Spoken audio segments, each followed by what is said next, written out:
Vamos, senhores, ânimo! Sempre estudando, sempre aprendendo, sempre em busca de conhecimentos aí.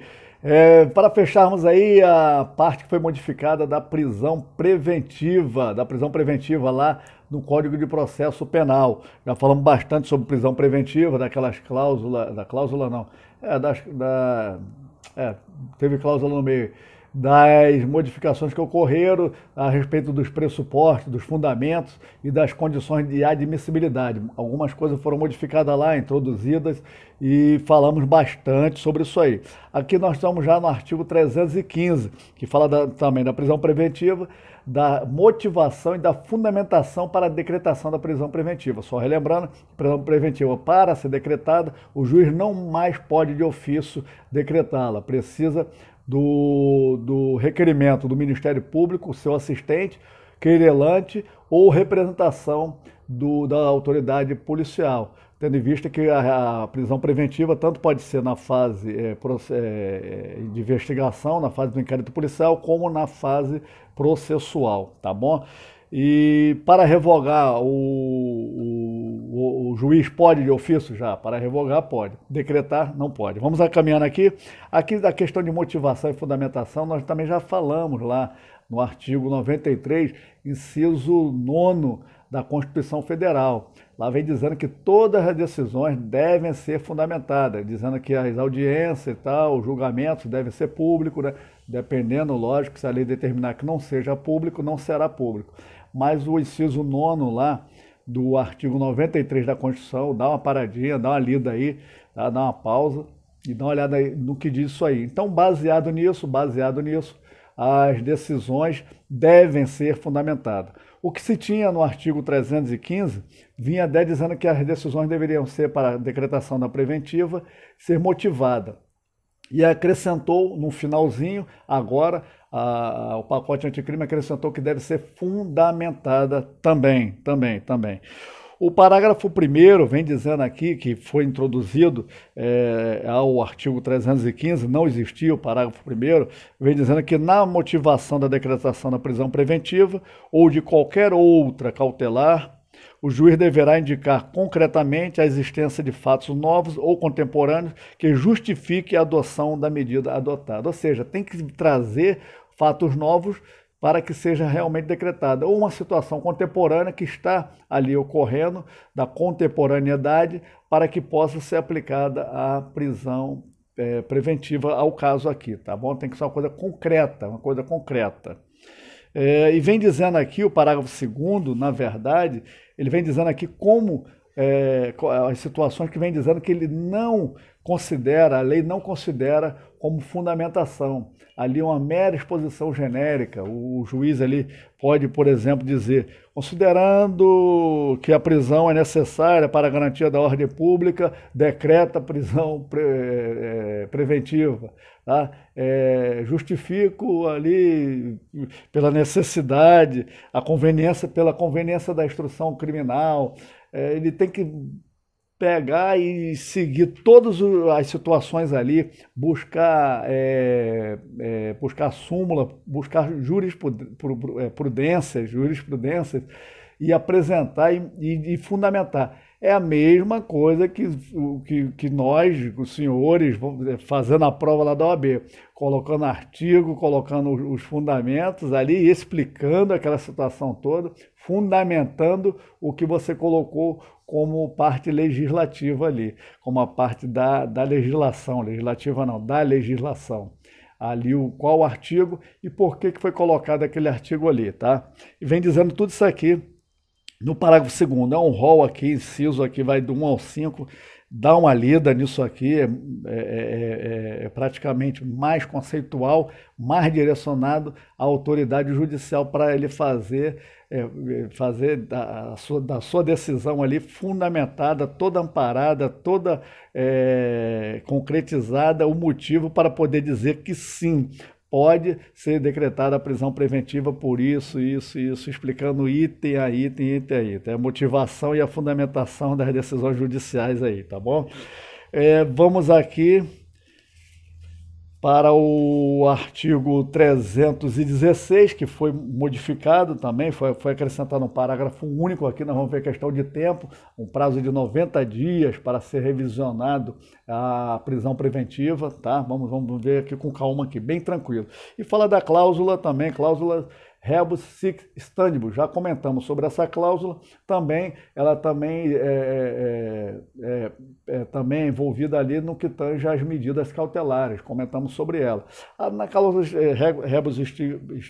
rebus sic stantibus, ela na verdade, ela é deixar as coisas como elas estão, por exemplo, o Ministério Público quer que a prisão preventiva permaneça e o juiz quer revogar. Então o Ministério Público quer que ela seja mantida, deixar conforme está, tá? Tendo em vista que há necessidade do cerceamento ali de locomoção daquela pessoa. Isso é a questão da cláusula. Mas pode o juiz revogar? Pode. Não quer dizer que ali seja irrevogável a prisão preventiva. Colocou, não. Aí senão seria prisão já sentenciada, deveria ser já transitada em julgado, aquelas coisas todas. Não é o caso, não é o caso. Ela pode ser revogada sim. Nesse caso da revogação, o juiz verificando que não há mais necessidade de que o acusado permaneça cumprindo a prisão preventiva, ele revoga a prisão preventiva.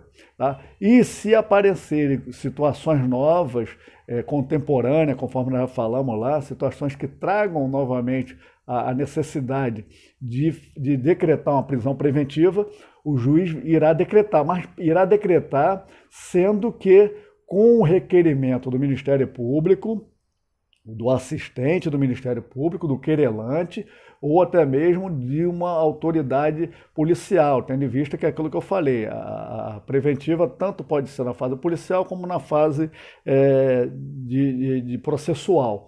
Então, nesse caso aí, para ele decretar a necessidade disso. Para revogar, ele pode revogar de ofício, tá? E vem essa questão da cláusula rebus sic stantibus, que tentar manter as coisas do jeito que elas estão ali, tá? Então, nesse caso aí, essa cláusula, a alegação é que, em via de regra, deve ser mantido a prisão preventiva. Mas, se não mais subsistir a necessidade da mantença dessa prisão preventiva, lógico, ela será revogada, tá? Vamos ver o artigo 316, depois a gente entra na parte do parágrafo único que foi criado aqui. O 316 fala que o juiz poderá, de ofício ou a pedido das partes, revogar a prisão preventiva, se, no correr da investigação ou no processo, verificar a falta de motivo para que subsista, bem como de novo, decretá-la, se sobrevierem razões que a justifiquem. Isso aí nós falamos já, está bem tranquilinho, bem tranquilo, não tem nenhum problema. E agora a questão dos 90 dias. A cada 90 dias, se ainda o acusado estiver ali cumprindo a prisão preventiva, deve ser revisionado e o porquê que ele está ainda cumprindo a prisão preventiva naquele prazo ali, tá? Vamos verificar aqui. Isso tudo aqui, na verdade, desses 90 dias, vem lá já de uma resolução do CNJ, do Conselho Nacional de Justiça, a resolução 66 de 2009, que lá fala que os processos, durante o prazo de 3 meses, devem ser revisionados, caso não ande naquela marcha processual que deveria andar, e vai ser revisionado. Revisionado, verifica-se se há necessidade de manter ainda o acusado preso lá, que estaria até na preventiva. E aqui trouxe essa resolução e a lei foi e colocou o tal dos 90 dias aqui. Vamos ver um parágrafo único como é que fala? Decretada a prisão preventiva se deverá o órgão emissor da decisão revisar a necessidade de sua manutenção a cada 90 dias, mediante decisão fundamentada de ofício, sob pena de tornar a prisão ilegal. Daí vem a questão da defesa. A defesa técnica pode utilizar-se disso aí. É uma coisa boa aqui, situação benéfica para a defesa do acusado. Passou 90 dias, verifica lá, não foi fundamentada a decisão da mantença dele depois de 90 dias, pode a defesa técnica pleitear pela prisão ali que torna-se ilegal. Se tornou ilegal, relaxamento da prisão, tá? A prisão, se até então é legal, seria a revogação da prisão preventiva. No caso aqui, estaria com ilegalidade, foi ilegal, relaxa-se a prisão. Então vamos aqui continuando, essas foram as modificações que ocorreram no artigo 316, vem questão dessa cláusula rebus sic stantibus, tentando manter as coisas como estão, não mantendo, pode revogar, e pode voltar caso haja requerimento do Ministério Público, a representação da autoridade policial, aquela coisa que todos nós já falamos. E vamos entrar aqui já agora no artigo 564, inciso 5, foi introduzido o inciso 5 ao artigo 564. 564, para só lembrarmos aí, fala sobre as nulidades. Aí vamos dar uma rápida passagem aqui de nulidade, nulidade absoluta, nulidade relativa, tá? Cai bastante nulidade em prova, cai bastante nulidade. As nulidades, nós vamos lá, em questão de peça, apresentar nulidade como preliminares, aquelas coisas todas, né? Tudo isso já sabemos para fim de questão lá do exame lá na segunda fase.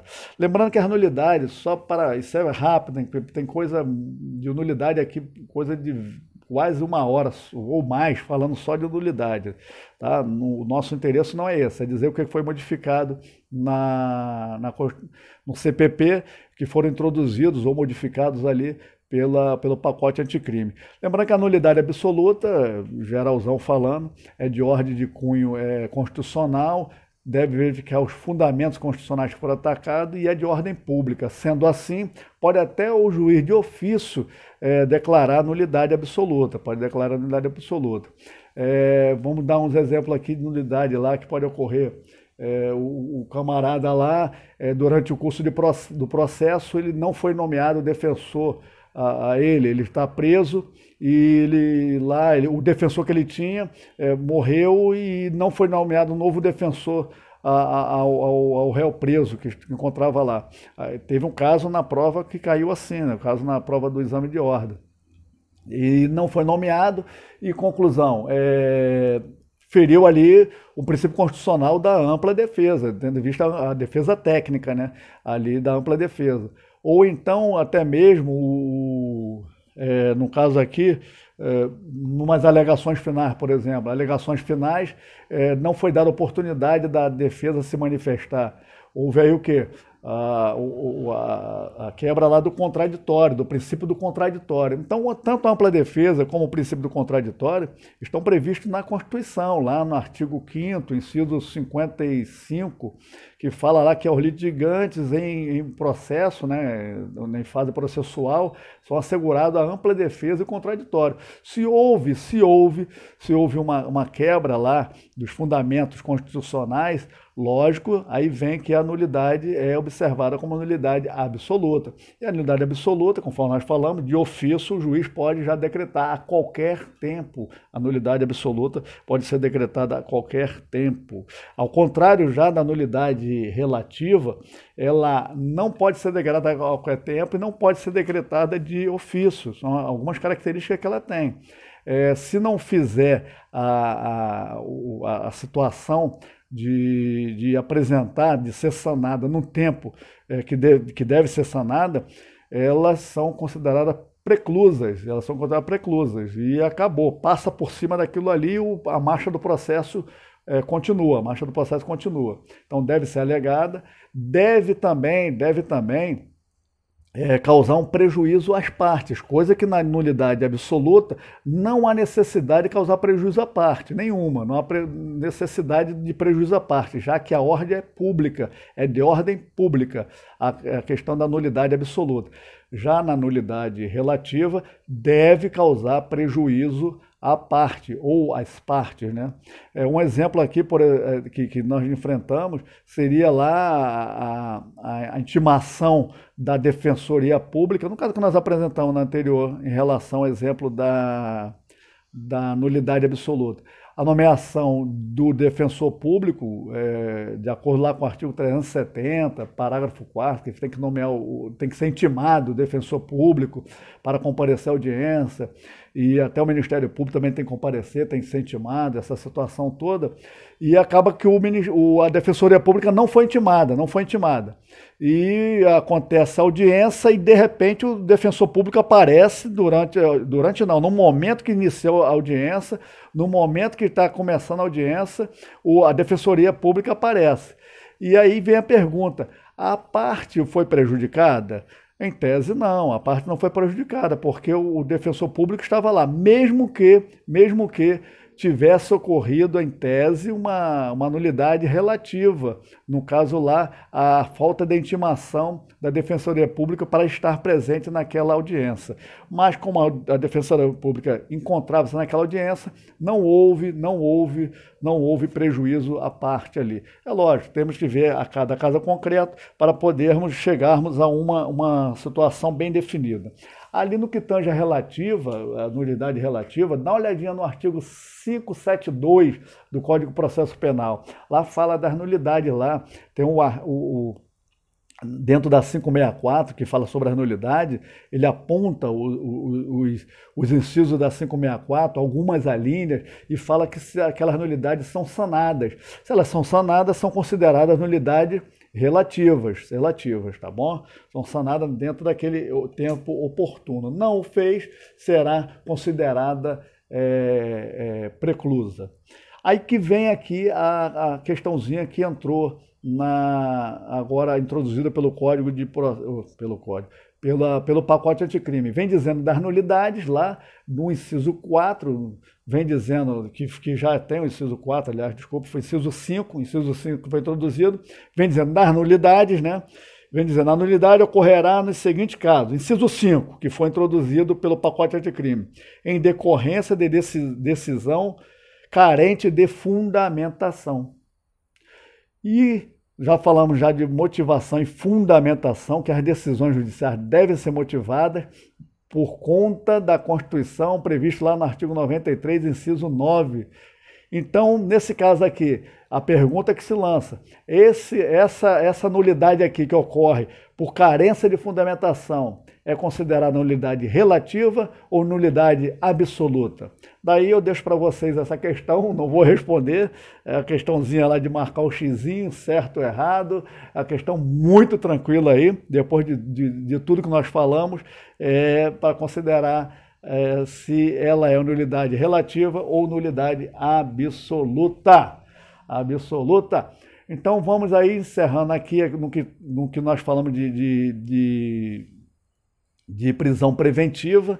Depois temos 2 artigos que entraram aí, que foram introduzidos, bem tranquilo, que fala lá de recurso, tanto recurso sentido estrito, e falando também de recurso especial e recurso extraordinário. Por exemplo, que mudou, que acredito que não vai ser tão grandioso para dificultar a nossa prova aí do exame de ordem, não, tranquilo?